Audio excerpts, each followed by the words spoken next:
kan pathian nei chhun Nazareth Isua ming fakilam rose nizana khan unaw pa arbangal samon puya lali Isua mingin baptisma chawimawina lo ani mai theya amahi borsom ve tak ani amani ata takin adam loba chuan han chua va te po ala har sat deu leka amaro chu certificate ro hi chu ron inkhawm chin tu hriat lo awangin anu api ti mayang parno MC sang zo ding ne na ka lo lan mayang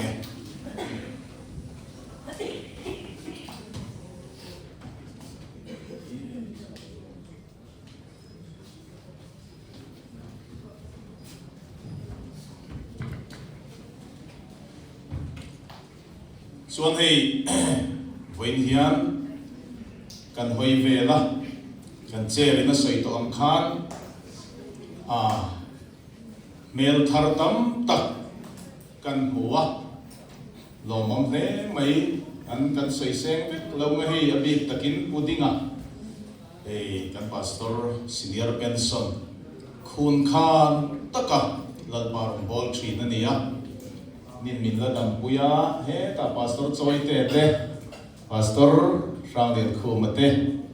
kan hua opa zero mate in so ta son kapa chuma podal chum numa kam hua ni phaisa chu kapa ne khana nin kom so ta ama kam hu hian kapa mel te hi kam hotel thina kapa ro chu na chuan khove la om to lo va kan be sei ram ni en moi lama mi lo pem san to ani chung te chu min kan lam tua in mi dang kan sei seng lo voina hian kan huwa tin a bik takin hei nunguri voina na khir takin a tha huwa ka hi le nam kara lenga voina he mai chama mel kanan bule hi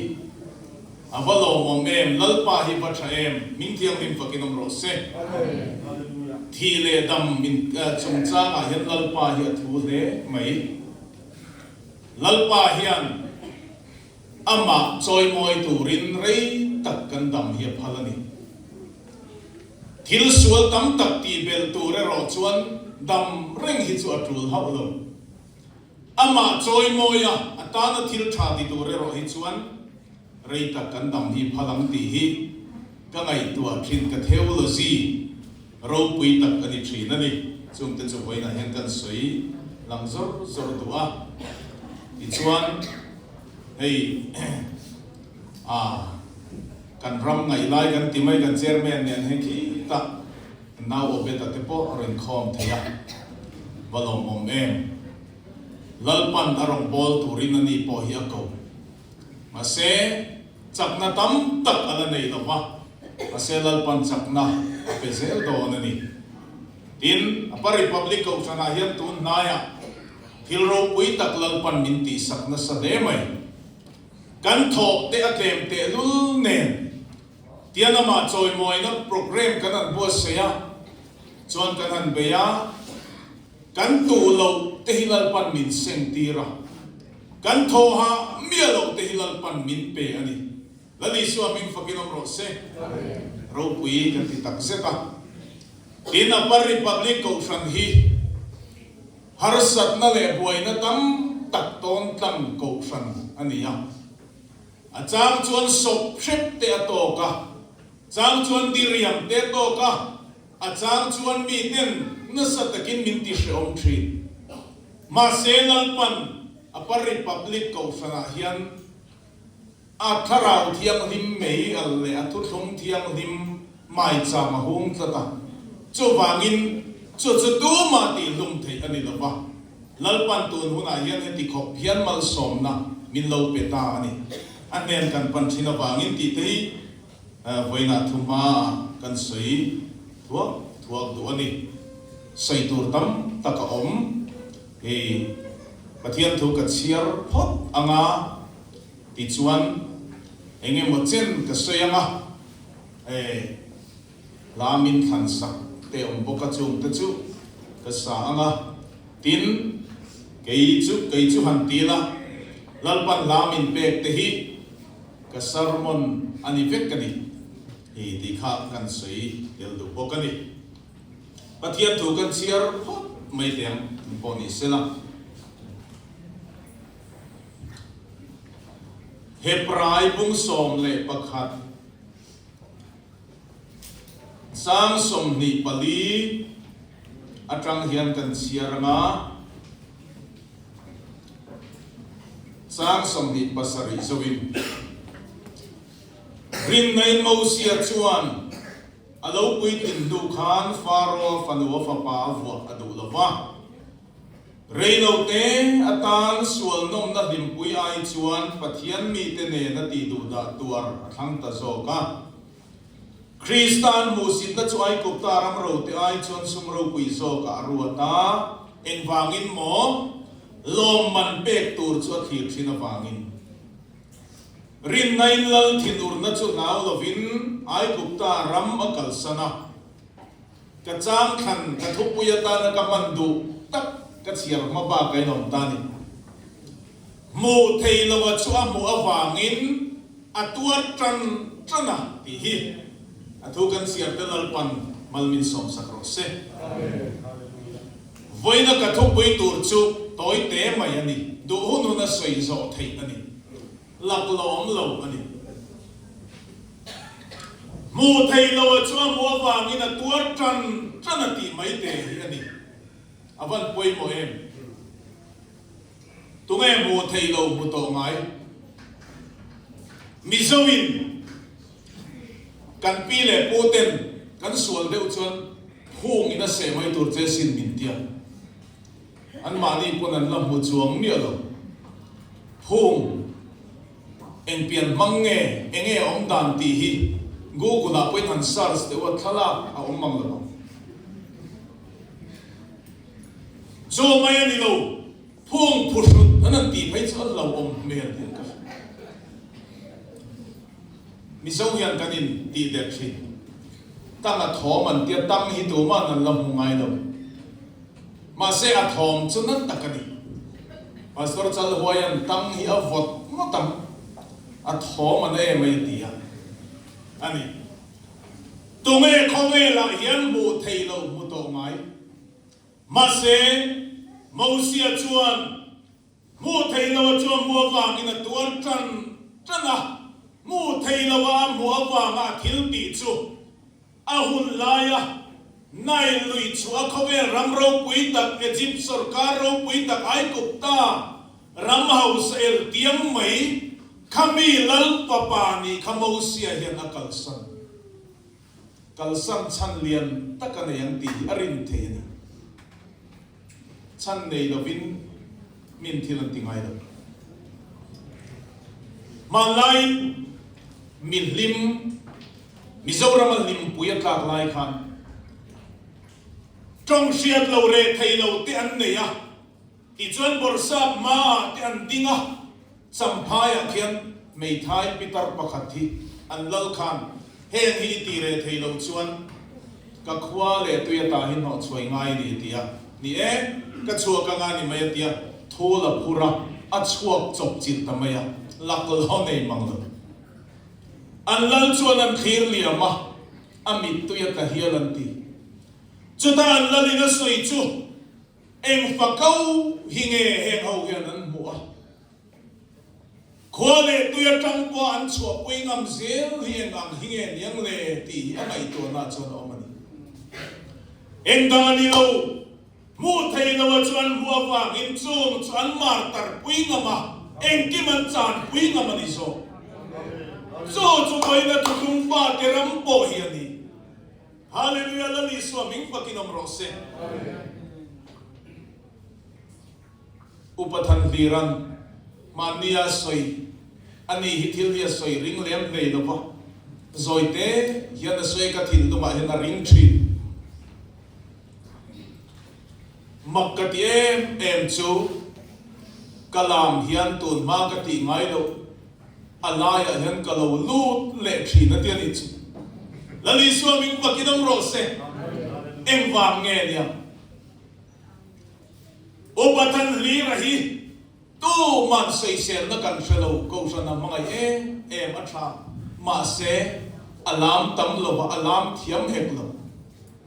alam ke pen po hian khuang rem thot lo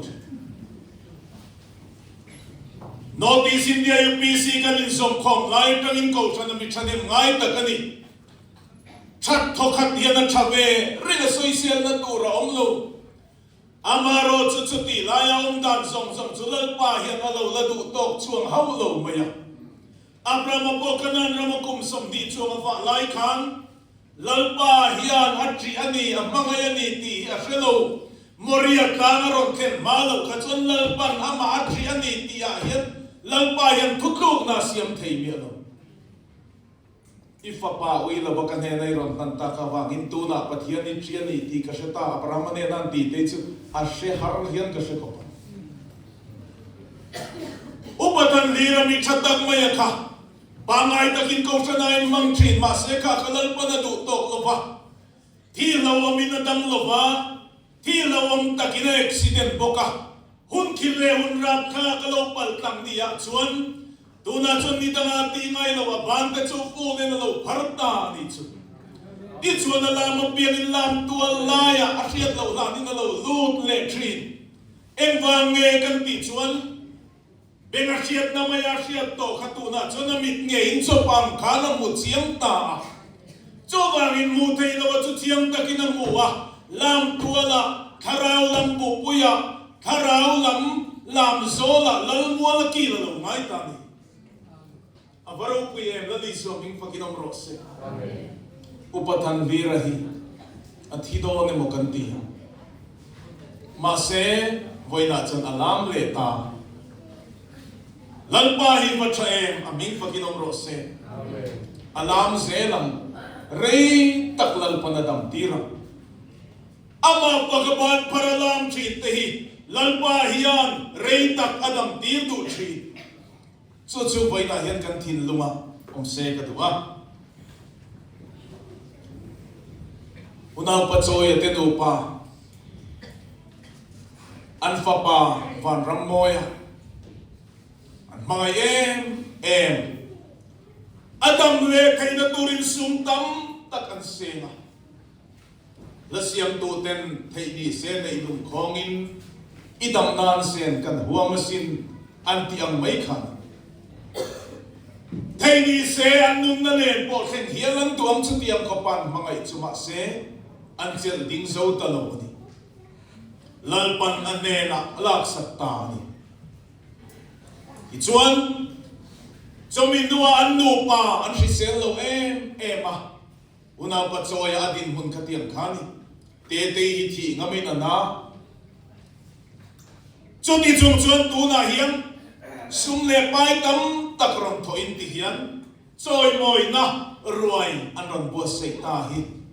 an va ve kiro a kha ni amaro chu eng wang nge ti hi sana ka ngai tu neu neva ka thin dong om chu ma na an mu to nazaret tang val ma se hun rei takan local santo nazaret lang val kha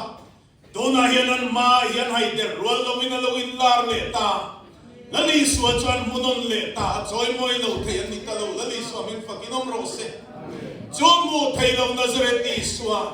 amma ngai na le tur lai mel liam nu chan thin lung hian an hu chiang ta ani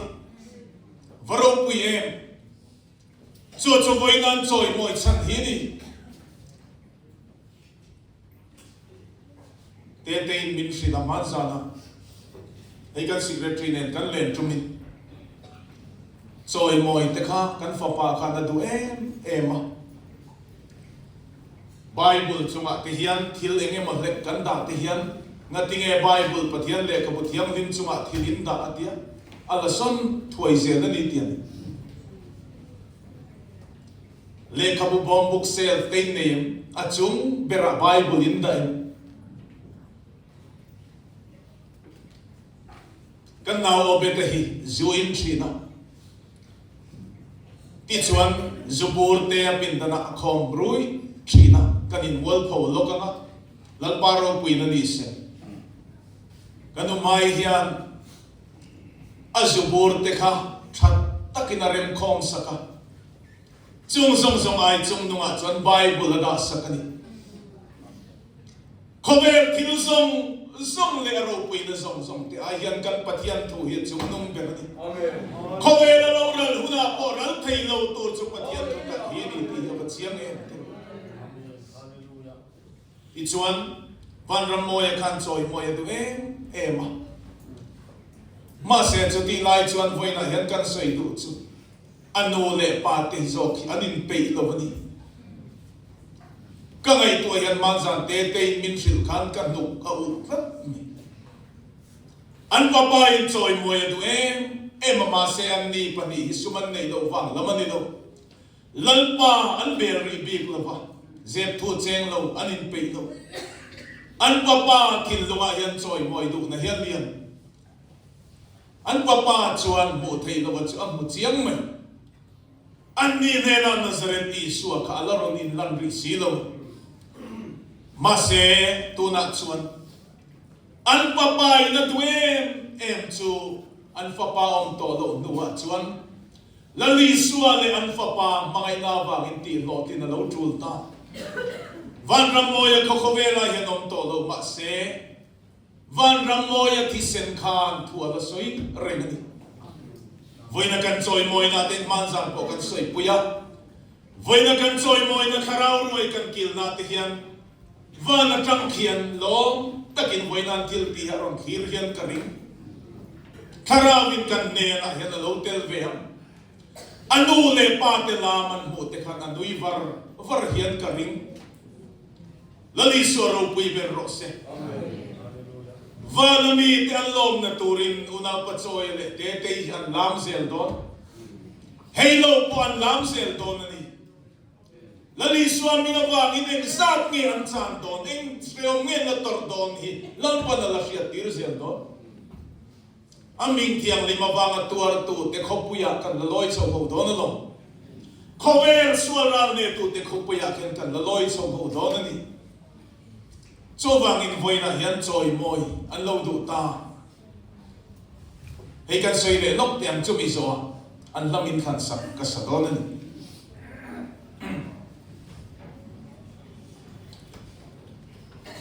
Bible hian eng tin nge choi moi tu ra min ti voina hian una pa choi ten sung le pai cheng sing sari borve lan ron lan tam khop mai ti chuan ruai voina hian kan siam don ani chu choi moi na ni em ti hi ka ngai tua ni za na ka thil longa lo kala cho nei choi moi na ni lo lalpa ne na lo thu sei na ni zo choi moi na chu Bible in tin nge ti korin thon khat bong rok chang som dia chuan mani ta po in nito lo vamana lei in nito chowang in taksa hian pathian choi moi ro utian ni chu kan taksa hian pathian choi moi tu ra lo ni thureng chung in pathian a choi moi thei lo ngoi reng in kuang ko chung in tu ge pathian choi moi ngai karil ruin kan lam te ti hi nge asot na karil ruin kan aw vak tem ti hi lalpa beng heng phalo chowang in lalpa kan choi moi don ani una pa lal choi moi hian lalpa pakina pan te pharin aw so kin lalpa choi moi am falnu te te hian lalpa choi moi am una pa lal limpui apon alo limpui don ani lalpa pakina sayang una pa lal tan puya farno lalfak omin lalpa fakina zainchi lalpa omihi lalpa fakto ma faki ani na hi la rei vak leine har sat na rakha tak aton nuwa lalfak omi ani na hi lo lang ta chamani lali suwa ming pakinom rose minga punso na hiyan na rin so mangin una walang soy mo yan ming aron puso vedon lalpa sak na in so mangin voy na hiyan una utak teu lalpa soy mo dan dik tak sumo kan tak sa hinalpa na ma soy mo na turi na puta ni pangpar mo tak tiyan an mo na hiyan bantir si birudew amoy takapar siya nilo.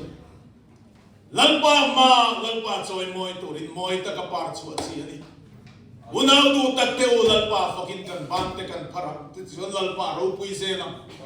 Kalorol te kan suka inren hap lovin sita son lalpa soy moy na sena.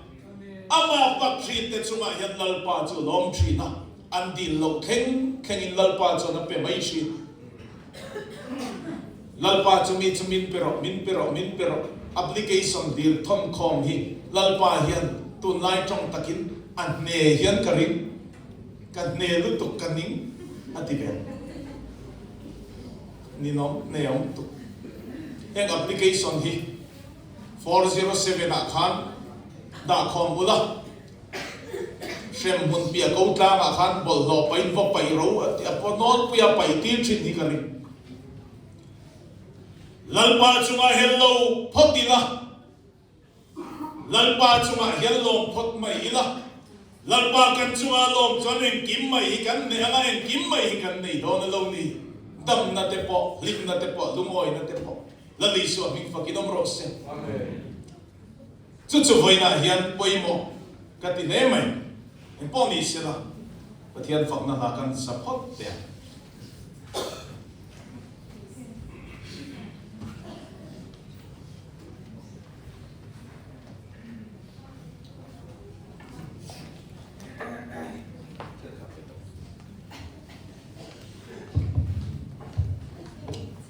hey namin khat saka mania hey soy moi na una papi dia lo to sei chung khan ka sa chu hey fardo te tin lunga hian na sa takin thulo sei ni ti temin sila voina hian he lai sa turin min ngen lok sa thapa chu ti hian ka thu sei kal ze na ni kan sa do na ni thuthum wa nga sheu tuar du famro dum bol pian le zal to ten thuthum fuan tu te min a veti sa beng shia no rau thalengin lalpa rong bol na na thoka mun ko har le kong lak takake ka kalbo bo lai tin chào tất cả các mà chăm cho lalpa rong bol thì các tin to big lovani ti ka ngai tu cham te dam so ko sak ngai tu na ten ka na ti oi ni ma rong bol thei to lo tu ra ka kai ngai tu cham ten min ko tu hi om china chak tak le hoi takin dal ram hi ron pan zel mai ro marin minon ti thi ti ka re china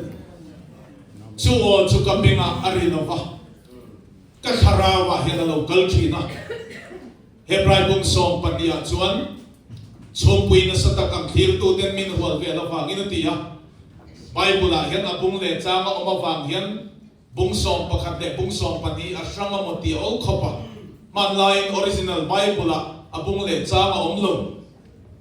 ti chuan Hebrai bung som pakhat mi thiam nim kal to te chan chinan soi khachar chara bung som pati na chuan chompui na sa takang thir tu ten min hol ve la wangin ti chung mi thiam nim kal to te tharau khovel chu san to te tharau khan chompui na sa tak angin min lo khira ni ti karil ru chuna om tan ti chon chung te chon kalzel mai ro ke ni chon kan tan siak na kong kan den to a ti chuan in lo tang kheng ve donem in tan siak na yan tan chakani lo tang kheng hian lo man la thi he kan in kan siak na ko ma po hian tang khen tu rani local zel mai ro min ti hian ka sia chaklo tak chung pain malam panin ke ka pen zel ka kal zel vo in kheng mai hian lalparam chu ka kheng do na ni ti ka mai tu thi na ni tin kharau lam la kan rematia kan mai mup hian mi thiam lim kal to te kathara vin kan ne na hian an ron tel ve hian ka hretri na ni an o chu benga sia the ni lo ti sabeng sia lo ra thaleng in an thara vin ka thara wa hian an ron sei chi ti chuan voina hian van ram moya khan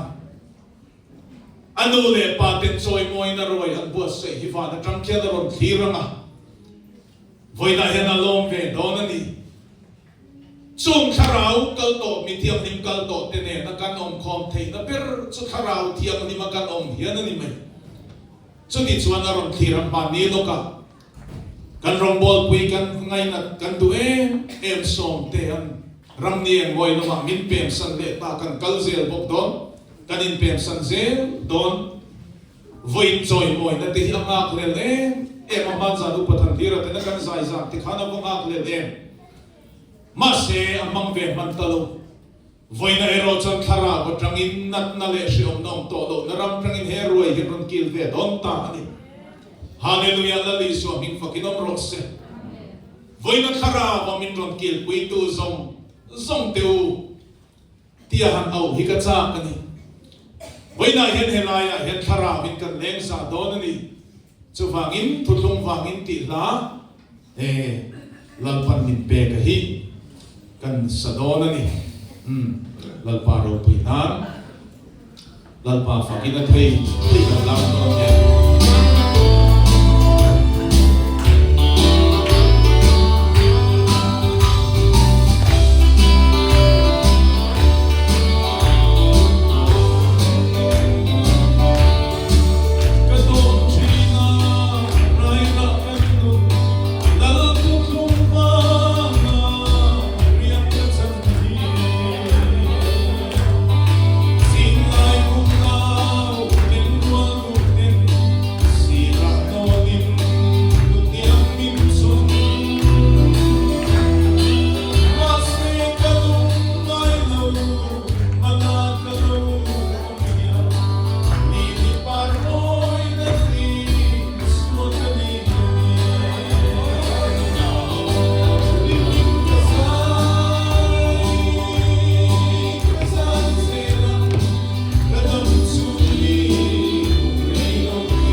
thum fa te ram hi chu dang lama hei uzai ming le da kan zinga lo te la amak ti deu hi amu fo do na ni kan trong trai te kan lo zai le de ya kan zai te kan lo trong trai le de ya mu mal om thei lo khovel dan ram hian thutlung fa te ram hi chu apuar bet zo meu lo ni chu wangin sangkha zakwa somli le pariat borvela dor pui mil sikula tharau ko thandin tura reverence zakam lo te ho an assembly masa khan mi pasari pariat vel bor lai te chok khan kala chomi tuma chon an trong trai na khan mi limau re chon lalpa kan pathian du tak va na mi sinot upa trong trai ka tia ti char char lo khan o kaparo pui le thiang rim anti mai thina chu wangin o kapa tin wara wangin UPC masakha pa pol bititan mo pol khan chu thara wa wang chon aba kapa tin kan ko thin ati thapa chu kan lo chun som kha lo nia tin ko lo dun chungan mi lim tu te mi lim trong trai ho hi e khai lal pa te hin tian anin mu khat mel atian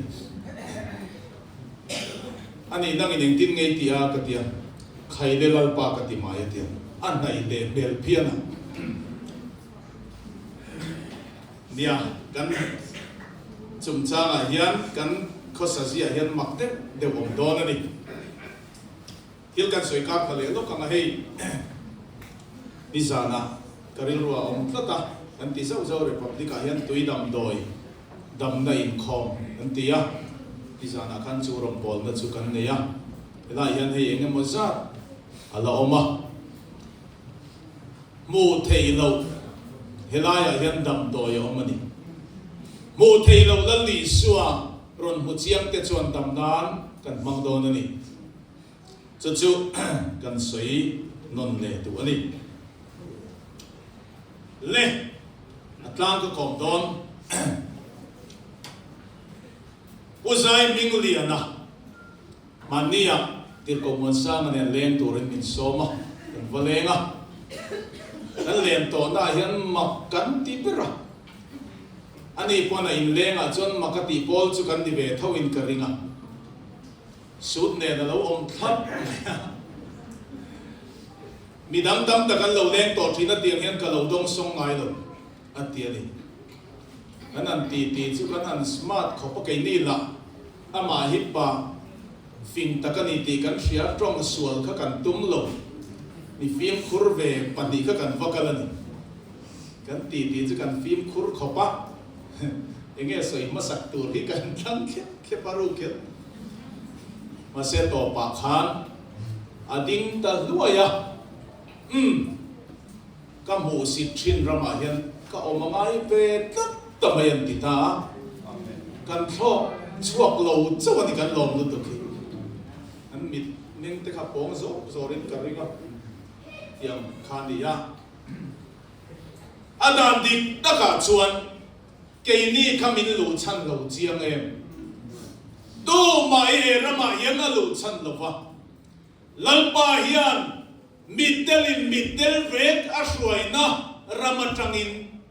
mitwar na peya ti chuan mu thei lo chu lalpa na mu tir ta ni ming tiang dim pakin am rox baro pui em an ram lu thi mu mang te po ang hi ka ti khop kan ring lo ani baptisma chan ma a chang tura kan rel fel tap du po khan kan secretary ne po yan sana po khan kan confi lu tu lo mase kan secretary nan phone ve la zinga zing dar ni dar nga ver tang in lo in pe to hi lo dia lo cha to ko mai hi lo dia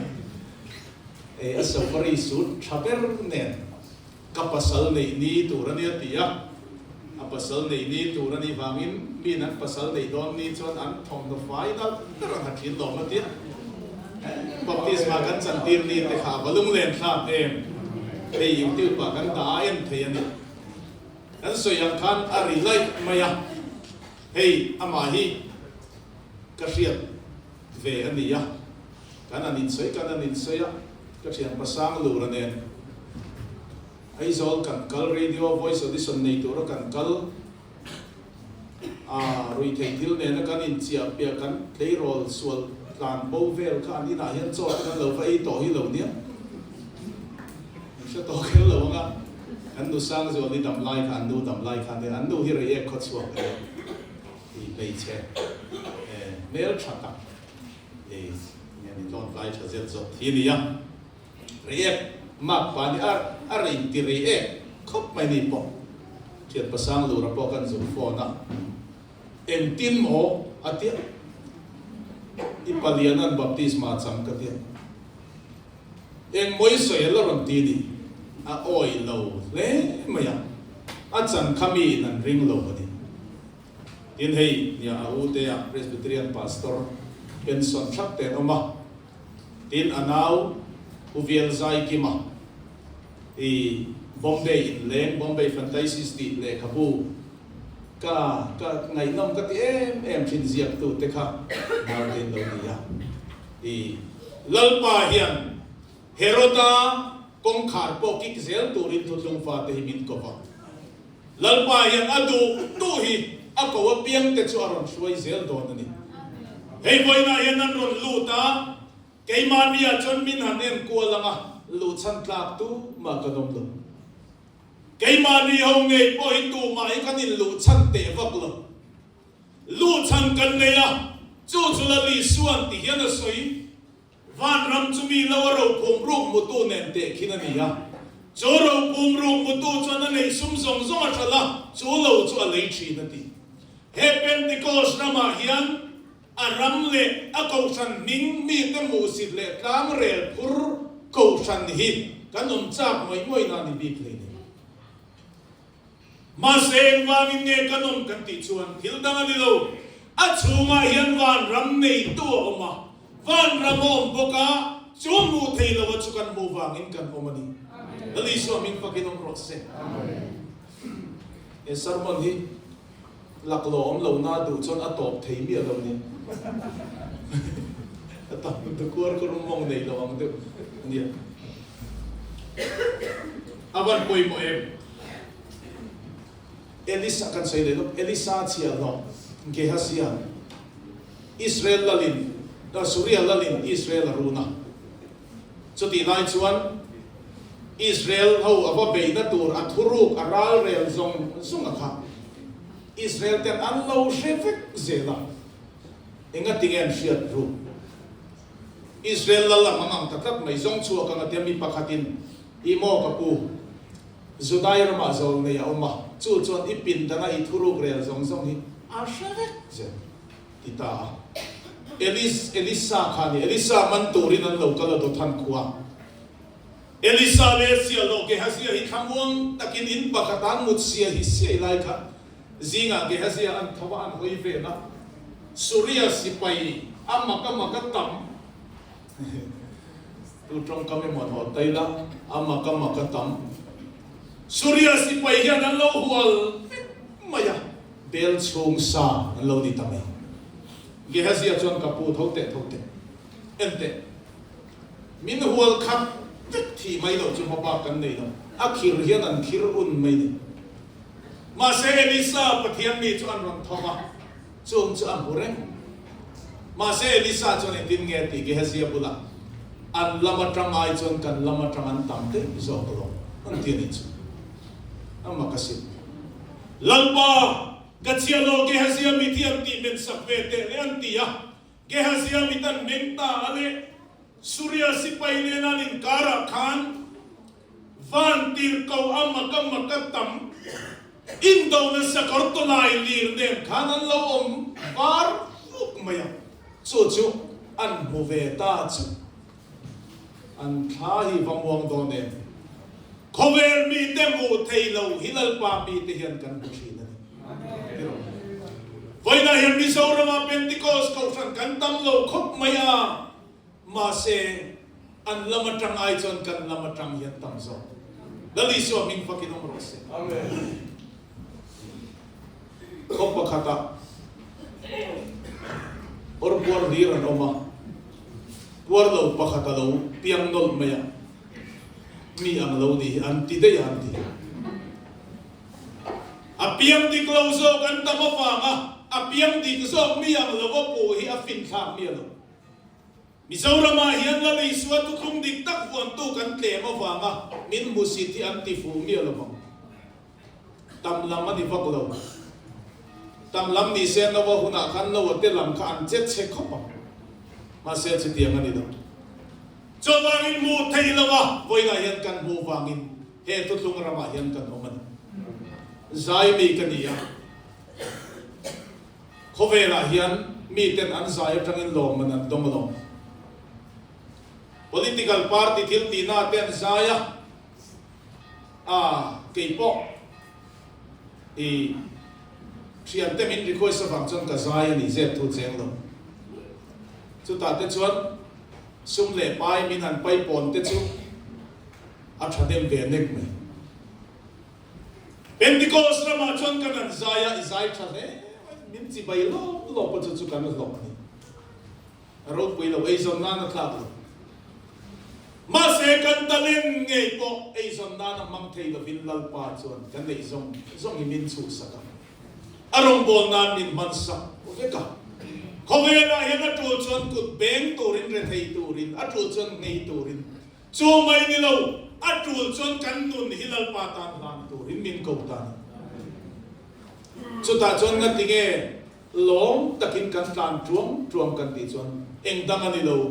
mi mu lo enge mo hi mu kan nei ani dali so min pakinom rose to toro to lo ri khuna kan mu hi chu min an laron bu ve tlai khon no don ma se apply to don ani so izem ka bacha ke ma se tian kan ti to mai nge to pin tai om don lo tlat le Frank W Borehama Kualzin pakhathian Africa ram lui moi tak lui te hi azoa ngokara chu lui chu dam dia hian akala chu long te hian azoa kal se lai khana ma hian long te pakhata kal zel hi amu ve a chu tian en ring lai chu ngokara hian chu long te chu apil bo ta dei hian a sia a avomak ve atia angai na se lo ina khir ring lai chu na long chu en kar phei ze da long te pilbo ta de ya siat na mu na wa then khan a pilbo ta ni lo win chu lui chu tian lo koi nget hi lo ni ya lui koi ya khan long te kha lo lam thei ta lo chu lui koi chu an khen phei chia mai chu suar nuam ta ka lo oma a kam vela chuan thei huan te apple te grape te thei hai te cherry a thei tuinai tak ta ka lo oma chol na in nuam tak mai lo oma Chumi mun chu pang nuam ta ka lo ni a random le sa va sam moi ten lo sam chia chu ram chu lo moi em maya chumi lui ko ya khen ma lo ka chon alo mu thei hau lo he lo ni a ti thon thu te hi ka chia ra ka lunga ti reng le en ti ne mo tak te hi ka ngai to wanga kan khir na ta nga tang hian van ram chu alam Jerusalem ko pui hi Calvary tlang atang inalang lasiam tu na ti ang khang tutong pa te kan khir na tlang atang te hian kan bei sai ramle chandam tu mel liam du Nazareth tangwal mel tha kalal pa chu moi ber ling lu min por ber ma se ti kan khir na tlang atang hi chon alam chiang me mani lali so ko kinam rose ma se chu lui koi rom kheng lo te tan chuan kan khir pak ve lo ni so bangin kan khir na tlanga hian rom ding se mi hian an mu fi don hi alo ni ya la siam tu chuan a mu fi em a fangin kalal pa hi moi ber ding lu khumin puar ber ma se ti ta ni chu me la chu khover mi ten an mu ve phalo ma se lal pa mu chiam tu ta chuan chu me la chuan dam na an mu thi ni mu thei lawa mo wangin Davida khan Goliatha mi chak ro pui million lut tu ka ma chon ngam ama tan pui tu tur mu thei lo kut chak tak mai an sin ham kan tia kha Davida hian amu ani mu thei lo kutin tan pui don ani tia siat ta wangin Davida hian Goliatha ma chona lalpa chuan ne na chan sakta Davida hian atha in abeya ne ani lo Goliatha an fomamo atsala mi hian chala heti zonga vua kani pon fomani pon ka ani pon he unaw ka choy te police an dian siam zang thalinan tlungei ngei turani a force ka ti zong hian akal ma se Goliatha hi aron tlu kho bok kho pani chu engwange Davida vom na tha ai hian Davida puitu mu thei lo kutina nung lama tanga aron tuk na hiya force na so kaniya ngati ka ngai to tri kanti ni lawin lalpa hiya na chak na so kineng ki mibinti sakri na di so wangin hoina hiyan mu thei lo mutu te kaniya wang hiyan Josepa Mosia Pokhan ay kuptarang ro pui na akal san ram hi atenaw mi agabaniya Kuchuan moya dan taka bial pangong koi ngit che triu thu thung kanan phat san chan vel ne ni chanai nang mi alo ni akal san hi pon ra de bani ma se Kristan musit na chuai ko ta ram ro ai chon sung ro pui zo ka ruam ta lo man be to chu thir china wangin rin nai lal thinur na chu ra lo winai ko ta ram akal sana mu theilawa mu wa min tuar chan ti ta Voi ngai nu nau teu mu thei lo lali suwa kan mua cho wangin a ming fakin kan lam thin na tinge na sa tagai lam thin tian so che chuan mu thei lo ka mua ni ti in changang che na tinge UPC om ta ta min an mu sit te lu nen a ti che chuan mu thei lo ka mu wangin he ko sana hian ko ma ni ti in changang che chu kan mu thei lo khowela Mita kan mu thei lo kan ne na kharawaro lom thin si hi ram thiang nim kan khenuna to tro ta lo ri khuna chon kan mu don ani mu ka cha khopui ain mangai na lal mel chu la siam tu na lo ti kan mu don van na ro pui na te chu ro pui ma se chung song ai chon beram no la li su cho thak le dom so chu la siam tun azi asoi dan chu ni tani unaw du tak te voina hian mu thei lo la li su kan mu thei lo kan mu hi isui se lambu ato khengin isui se lambu lalpan ti chuan min pui se lama aram min throi thengam cho mu thei lo kut chuan kan taksana te helo ti damam cho mu thei lo kut chuan kan har satna te min chan puyam engkim mai min tho sakam una po choy te du pa mu thei lo kutina hruaya rei takan damam nu nguri Rei tak lalpa na ti damang mu thei lo ko tin hruai zelang lalpa hi patrai ma ming thiang nim fakinom ro se lalpa na thu kan za tan mal din som sa ro se kan hun chu kan se tu ta ne